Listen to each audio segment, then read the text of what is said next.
conflict than through violence, and also let them know that violence doesn't lead you anywhere but the jail or the graveyard. Our generation could possibly be the last generation of resistance against this oppression if we don't stand up. God is my motivation, and secondly, my children. Faith is first and foremost. I think the second thing is young people like you. I see the need, and I know that there is so much work to be done. And two, I feel like it's my calling, my assignment on this earth.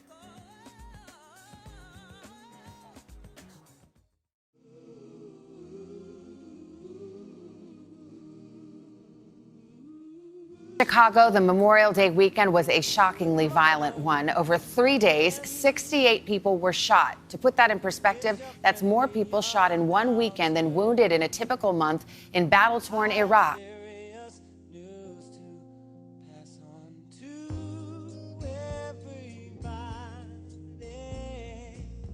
Views on violence in the city of Chicago is that it's ridiculous.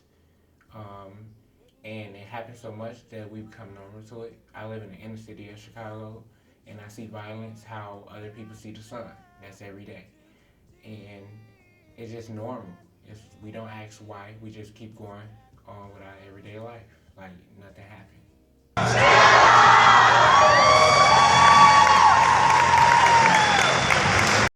And American inner cities, a young person faces enormous challenges.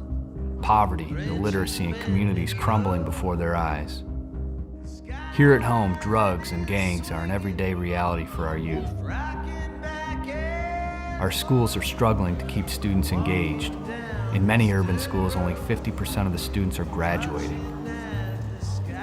Across the globe, 1.2 billion people can't read or write, condemning them to a cycle of extreme poverty that they can't escape. But in the face of these oppressive challenges, have communities lost hope? Not for a minute. Youth here at home and across the globe are connected by their courage, their resilience, and their hope. They are tied by their desire for change.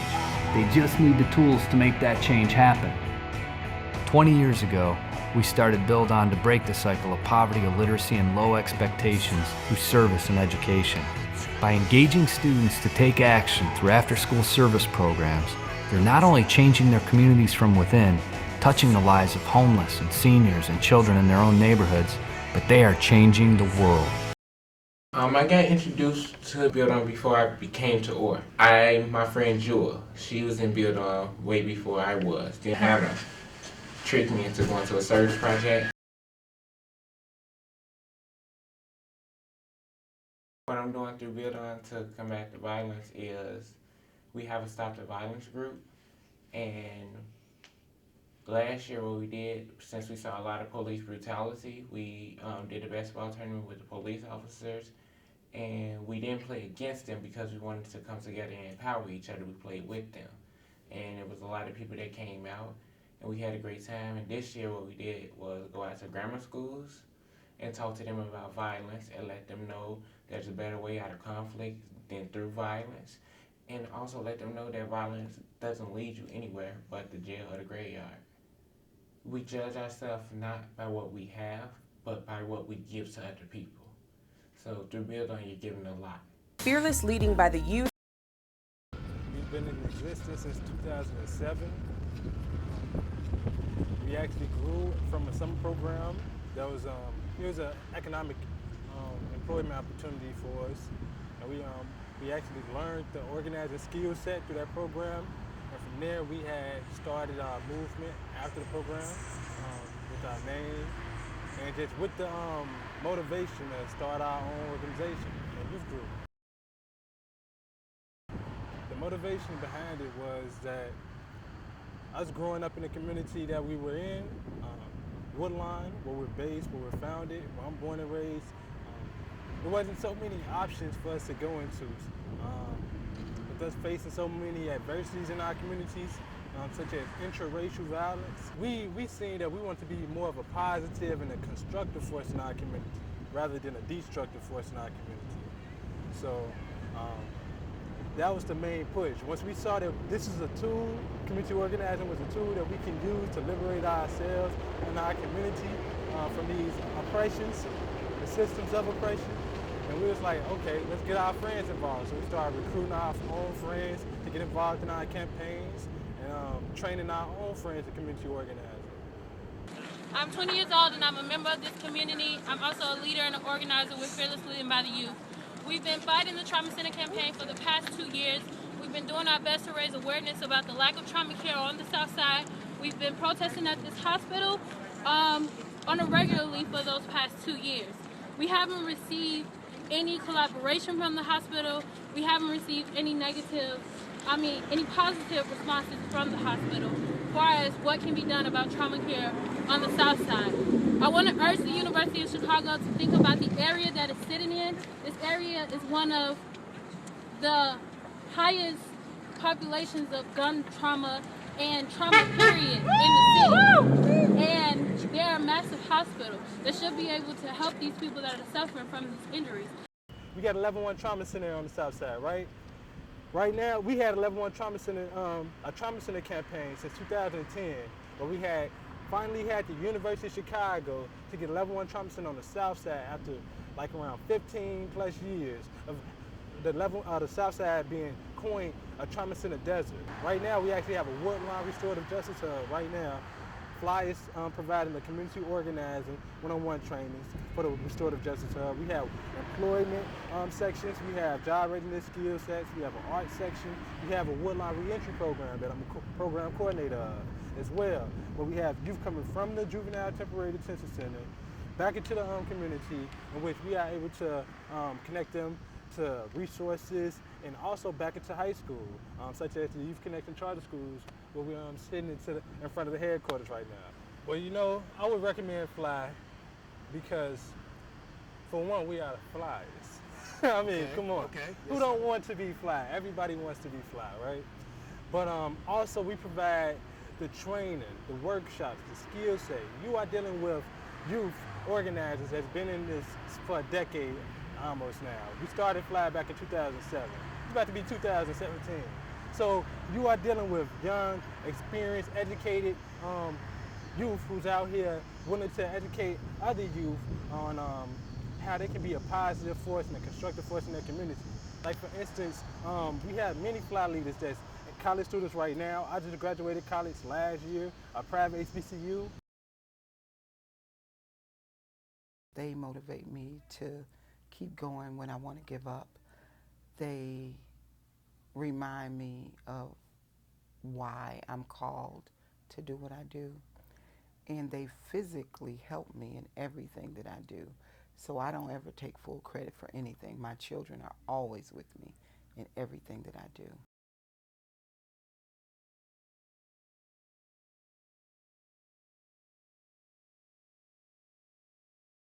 When you want to go to work, but there's no place to go to work, you get depressed, you turn to the drugs. So it becomes this big vicious cycle. To make money, you sell the drugs, you commit crimes. So that sets so many things in order, or out of order, actually, in our communities. This is an industrial area, the Roseland community especially, is an industrial area. Detroit, the auto manufacturing area. These places and many others like it around the country, that was the bread and butter for men to be able to stand up and be men in their families. When you can't make a living and take care of your wife and your children, or the mother of your children, or your grandmother or your mother, what are you going to do? So when hope just goes with the wind, therein lies the problem. Working for a network was great, but it was at that point, working as a regional network producer, that I saw the country, and I saw Chicago especially in urban centers in reference to the violence. And first it broke my heart, but then that's what pushed me out of the door and back into the community. If you're going to do anything, when it comes to urban violence, providing resources in the community, you have to recognize that it's generational. because just as it started in the late 70s, it's been a cycle that's been going on and being passed on from generation to generation. So when you get into this position, you recognize that you have to understand that you're not just impacting the life of that young person. You've got to target the entire family in some way, form, or fashion. I call, and this is my new term, and it is trademarked, mom tour. I'm a mom tour. I'm a mentor, and I'm a mom. And I've had to not only be the mom to the young person who presents, I've had to be the mom to the parent who happens to be twice the child's age in many instances, and maybe even less than twice the child's age, which means that mom was a teenage mom. What I like about Impact is anybody from any place has the opportunity to come and learn more, and it helps students not only in high school but prepare for things in college and in the job world altogether. What I love about being here is that it's exciting. You get to be yourself, and you get to take chances and new experiences. Impact is for us.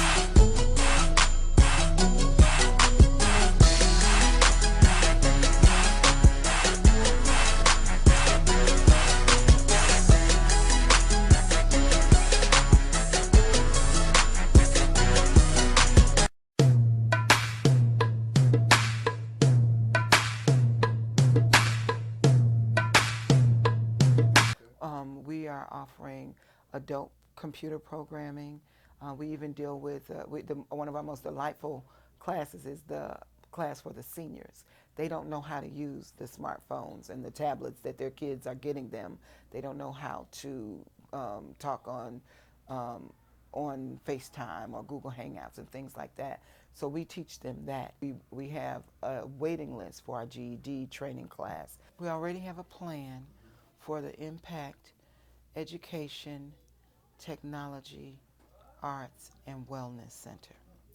All we need is the building and the resources. We have a full plan. We even have a plan for sustainability that would not have us totally dependent on municipal grants, philanthropic grants, or even just donations. We believe that we should have multiple streams of income. So we are also working diligently as we train young people in the option for future careers and college majors. We want to take that even further. One of our former students works in the restaurant business, and he's now on the board of Impact. He wants to be able to train students in culinary arts and in hospitality so that they can run in special events, so that they can run that portion of Impact. I believe that this generation is, a lot of this generation is just a big ball of pliable clay that we need to begin to mold and shape.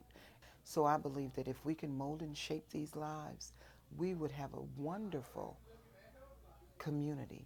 We would have an invigorated economy as we train these young people in what I just mentioned, in technology and digital arts and digital media, which is what we're doing. And so everybody who comes in for anything, you're going to get health and wellness. You're going to learn how to live a healthier life. You're going to learn the technology that you need to learn for the 21st century. And then you're going to learn or be connected to some skill that's going to bring money into your pocket. And as these people get money, that money is going to be filtered back into the community, because we need to understand the power of the dollar. I believe my blessing is literally in the struggle that this assignment has brought me. Do I cry? Do I scream? Do I just sit and lay on my face in front of God? Definitely.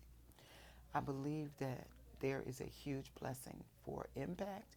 There's a huge blessing for me, and I believe that there's a huge blessing for all of these lives that are under that umbrella that I'm been charged with holding up over their heads.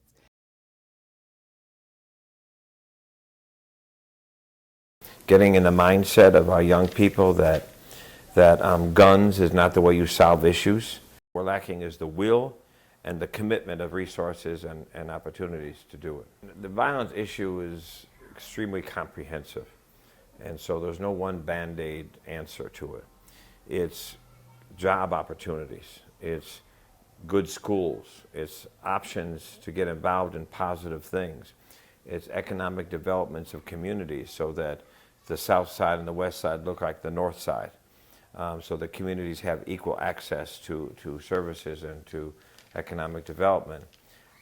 It's getting rid of this proliferation of guns that we have in our society. We're fighting for the good schools and fighting for jobs and fighting for economic development and fighting about, stricter gun responsibility. While we're fighting for all that, we got to do our part on our block and our home. Some people see this violence as being so massive, and it becomes overwhelming. The whole thought of it becomes overwhelming. It's like so great, it's so much. My thing is, just start with your house and with your block. If we just decide on the 7900 block of Troop, on the 82nd block, we're going to get our block together. If everybody just did their block, we could change the south side and west side tomorrow. People say, well, you clean up that block, it'll just move to another block. Well, if we clean up every block, there's no place to move to.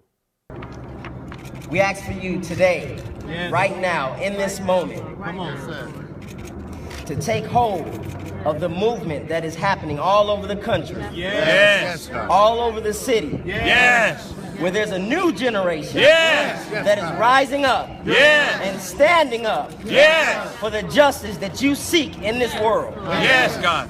We thank you, God, in advance Yes. for stepping in and ceasing the injustice Yes. and the violence and the hate Yes. and the racism that's been inflicted on black lives for far too long. Yes, God. For far too long. But I think when the adults begin to act like adults again and put in place the thing that needs to be in society, instead of blaming the young people, let's see how we can connect with them and build a good future. My personal opinion is every person that is born, every person that walks this earth has a calling and has an assignment. And I feel like it's my personal calling to help other young men succeed in life. Single family homes or single parent homes where the mother is the only parent in the home or the grandmother. So most of our young men are fatherless young men, and we feel that that is one of the root causes for the violence in our city. BMTM stands for Better Man Than Me Foundation. So we're an organization that mentors young men and we provide scholarships to young men. We meet with them, we teach them how to resolve conflict. We teach them how to get a job. We teach them interviewing skills. We teach them coping skills. We even talk with them about their issues with their father to combat that anger that most of them encounter. And we also provide scholarships because we want our young men to be educated. So we want them to go to college, informal and formal education. So we do many different things to combat the violence as much as we can. I don't think we can stop a child from getting hit by a bullet, but one of the things we teach our young men is to be at the right place at the right time. So I believe if you're at the right place at the right time, it decreases the chances of you encountering violence. We can't prevent violence, and violence, as we know, as we see on the news, happens all over the place. But if you're in school and not on the corner, if you're in church and not running the streets, I think that decreases the chances of you getting involved or being in the wrong places at the wrong time. So we teach our young men to get involved with productive activities and be where you're supposed to be. I think there needs to be some community involvement with the police. The police, they do a good job, but there's a lot more they can be doing, and there's absolutely room for improvement.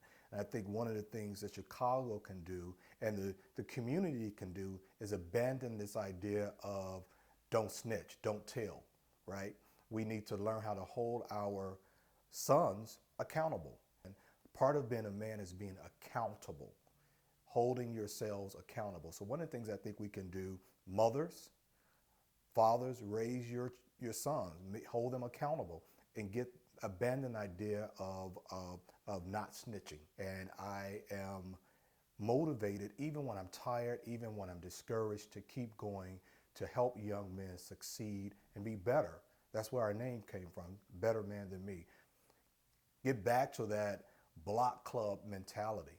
It takes a village to raise a child, and we can't just rely on the government or the police, if you will, to better our communities. I think we have to come together as a people to do a better job. Give them the ability to earn an honest living. One of the things that men are born with, innately born with, is the need to take care of their families and their communities. And when we feel like we don't have options and choices to do so, we turn to dishonest, if you will, dishonest ways of doing so. One of the things I taught today to a group of young men in their preteens, I taught them that they are valuable. I told them, I verbatim said, you are kings, you're future kings. That means you're valuable. And one of the reasons for the violence is young men don't see the value in life, their own lives and the lives of their fellow man. So I think if we teach our young men the value and where they came from, what their history is, what their people have encountered in Africa and in the early years of being here, I think that will help them understand their responsibility to their community.